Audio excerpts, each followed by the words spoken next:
khusus untuk anak-anak muda. Ya, dikemas dalam YCC itu.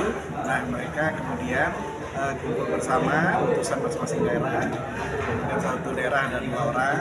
Nah, mereka ini macam-macam acaranya. Satu, mereka mengenalkan daerahnya masing-masing. Kemudian yang kedua, mereka saling berbagi ide-ide, bagaimana ide-ide itu yang kemudian nanti dilakukan bersama, didiskusikan bersama. Nah, ini kemudian ide-ide ini nanti akan juga menjadi masukan dari mereka, dari anak-anak muda kepada para pemimpin, para kepala daerah, wali kota di Apeksi ini. Terus kemudian mereka juga nanti akan dapat banyak ada motivasi dari pembicara dari kepala-kepala daerah yang sudah disiapkan. Kemudian juga ada untuk inspirasi, ada yang tokoh-tokoh muda lah yang berprestasi juga akan menyiapkan mereka menjadi kemudian nanti mereka juga mengikuti beberapa program sama di kota Surabaya. Karena Surabaya ini kita tempat-tempat bersejarah, jadi mereka nanti juga akan kunjungan ke rumah rakyat di kampung, ke rumah Mas Bung Karno, rumahnya Pak Ros Cokroaminoto, kemudian juga ya seputaran di wilayah Penelek itu. Dan mereka juga ya mengenal Surabaya, ikut acara di susur Sungai Kalimas dan beberapa kegiatan lainnya. Surabaya sendiri mengadakan YCC. Apalagi mereka ini kan yang utusan di Surabaya sudah pasti kan pilihan. Mereka akan dapat banyak hal di sini dan mereka juga akan menyampaikan banyak hal berkaitan dengan ide-ide mereka.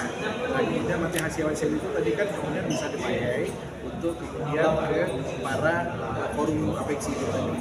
Tapi yang penting juga mereka kemudian di sini bisa belajar banyak, membuat jaringan bersama karena para pemuda ini nanti mereka yang melanjutkan kita, mereka dari sana udah buat jaring dulu antar daerah masing-masing.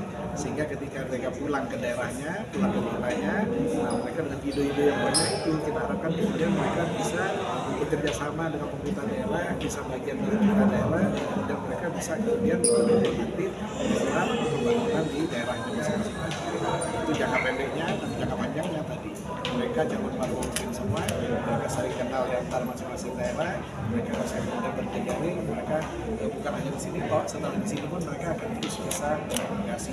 Nah, kemudian kita tahu 10 tahun akan datang 20 tahun akan datang ya, harapan kita yang mereka ini setelah jadi pemimpin di daerah masing-masing, baik itu tingkat daerah, provinsi, tingkat nasional, tapi mereka sudah dari awal itu mereka memang sudah saling kenal dan memudahkan lagi komunikasi.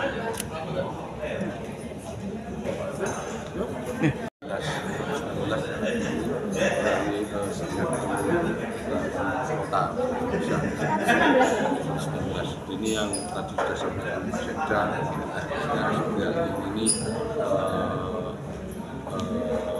bisa ide ini bisa menyampaikan pengalaman.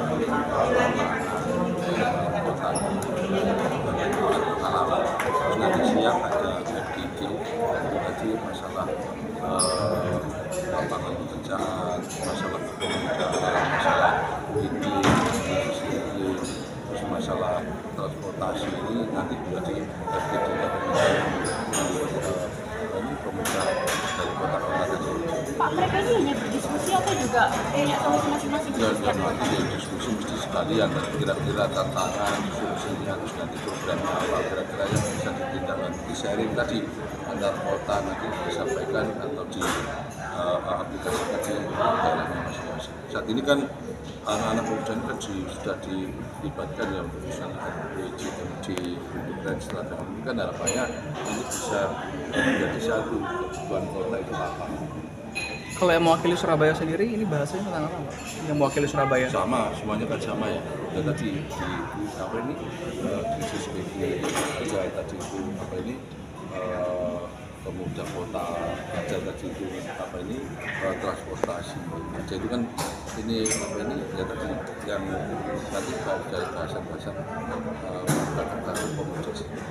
Pak Yusuf, di YCC ini ada kata-kata itu goalsnya sendiri apa? Tadi diskusi tadi termasuk di situ kan ada bincang-bincang itu ada inspirator pimpinan-pimpinan, ada Pak Wamen, ada Pak Wali Kota kita, terus ada dari dari Kota Banaden, dari Mojokerto, itu kan nanti inspirasi anak-anak itu kan bisa bincang-bincang juga gitu aja nanti disiapkan ada inspirasi inspirator anak-anak itu bisa misalnya ada yang sukses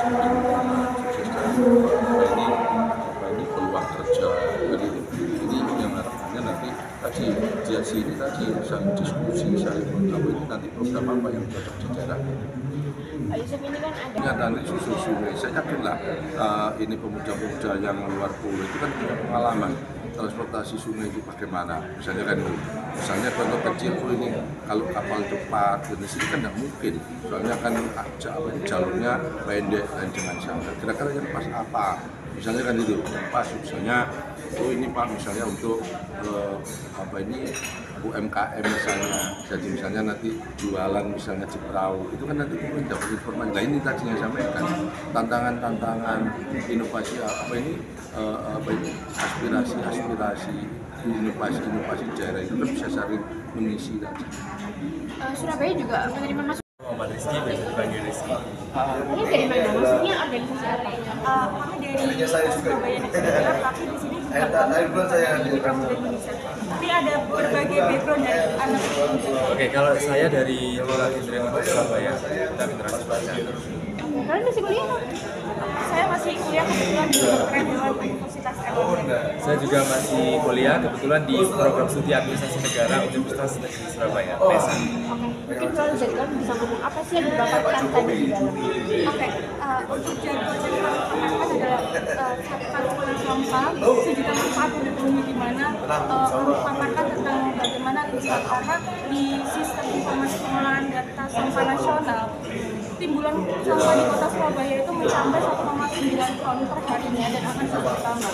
Ya, ini udah dijawab oleh pemerintah kota Surabaya melalui aplikasi Sibasam. Tetapi kami improvisasi aplikasi tersebut untuk bagaimana anak muda itu bisa berkolaborasi dan menciptakan sistem layanan yang efektif, efisien dan berkelanjutan. Dan tadi kami mengimprovisasi melalui Smart Bus Shopping, di mana aplikasi ini bisa terintegrasi kolaborasi pentahelix yang bisa dikolaborasikan antara masyarakat, kemudian sektor pemerintah, kemudian sektor industri dan pelaku usaha di kota Surabaya. Apalagi kota Surabaya ini merupakan kota terbesar kedua di Indonesia dan banyaknya kafe-kafe yang harus memilah sampahnya di lingkup paling bawah, Kak. Karena apa? Karena kalau nggak gitu timbulan sampah di TPS itu bakal banyak sekali dan pekerja-pekerja di TPS itu akan kesusahan untuk memilah sampah kalau nggak dari kitanya sendiri, nggak dari bawah sendiri untuk memilah sampah rumah tangga di lingkup paling bawah. Menurut kalian?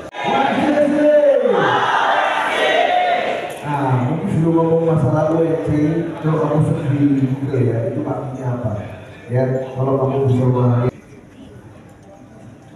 Salam Om Swastiastu Jaya, salam kebajikan, salam sejahtera untuk semua. Jadi perkenalkan diri, saya Muhammad Kasbandazir, delegasi dari Kota Jambi.